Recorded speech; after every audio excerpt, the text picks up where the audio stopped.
Right, we're going to do our fabric for our workshops. This is our background pieces. So we've got our fabric, which is a heavy canvas. So we're going to go from here. Now I found the easiest way is just to get a bucket of water. So we've just got cold water and just it's dry. And we just want it a little bit damp. We don't want it soaking wet. Give it a good rinse out.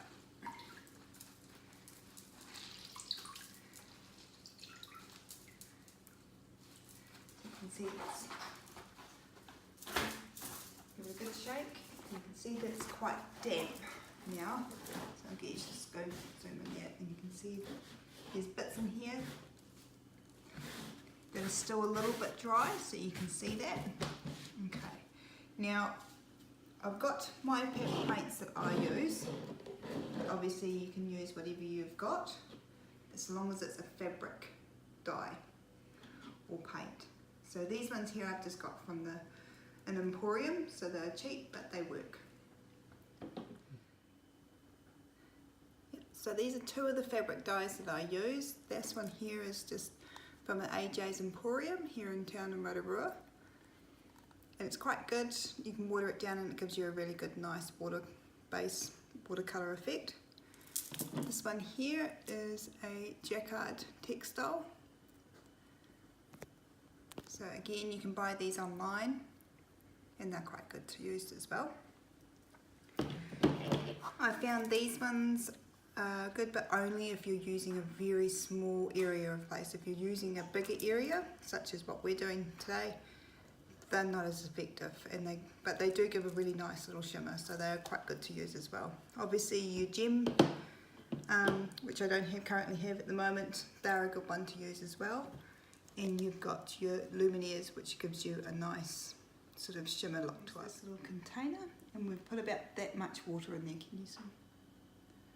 So there is quite a bit of water in there. This is just using the cheaper one. And I've used about that much. So we've used quite a bit.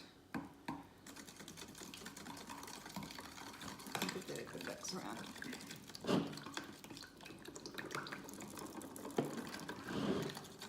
Yes, this does get very messy and you will need to get your fingers in there. Hence why I'm out in the garage.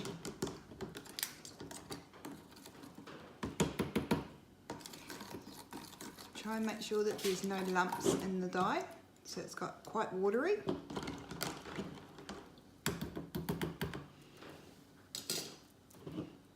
So you can see you will get that little bit of leftover, but it's quite watery.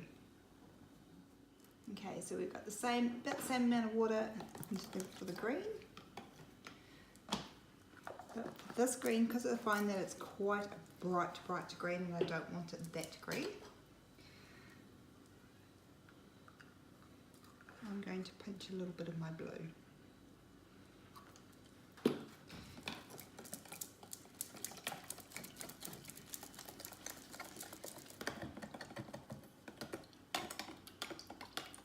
Obviously, if you've got a green that you're happy with, you don't have to do that.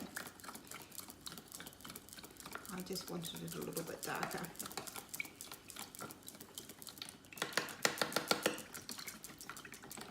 Give it a really good mix up.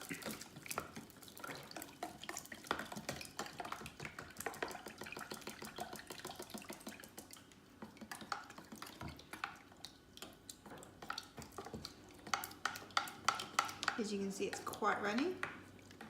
We want that to give it that real watercolour effect, that water wash. Alright, so we've got a little spare rag that we've got just to dab it, and this is just the way I do it. You can do it any way you want to do it. So you just get in there.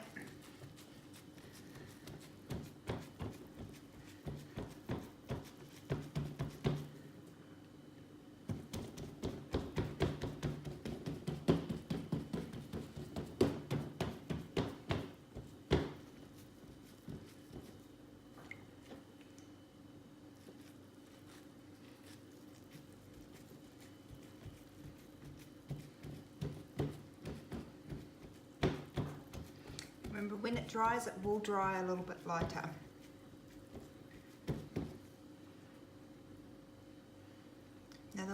do it if you really want to. Get your hands in and flick.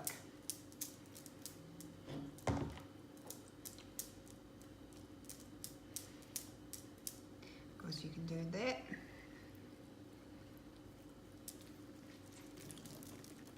And that way. So literally you can do any way you want to do it. Whatever works for you.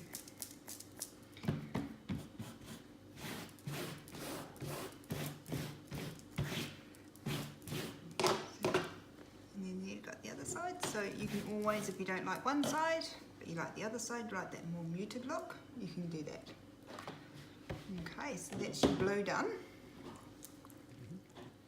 So I'm going to move on to the green. I haven't washed this one out because I quite like the crossover between the two colours.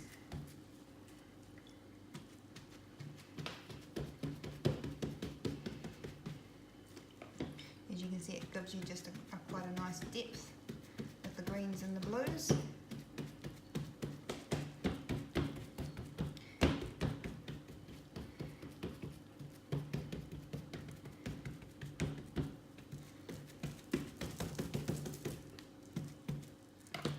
So we've got this piece here, so I want to actually take a little bit of the green out.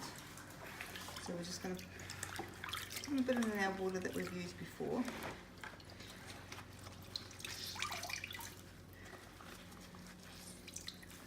I know it seems a bit odd to do it and then to wipe it off. But as you can see, we've got quite a nice muted look now. Okay.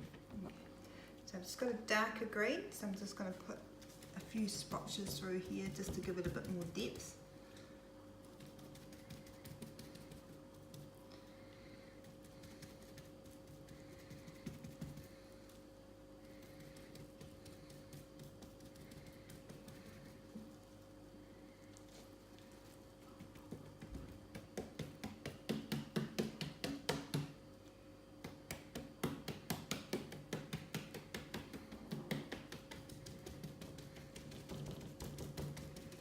The green that I used for this one here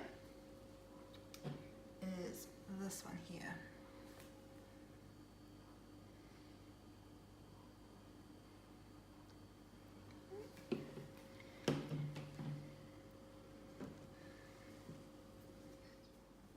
Okay, so I've just used a little bit of orange.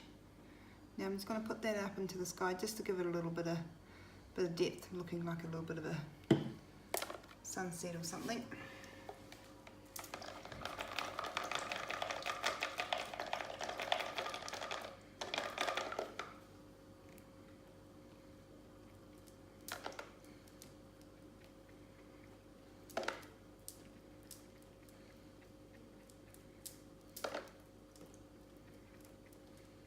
So just like that.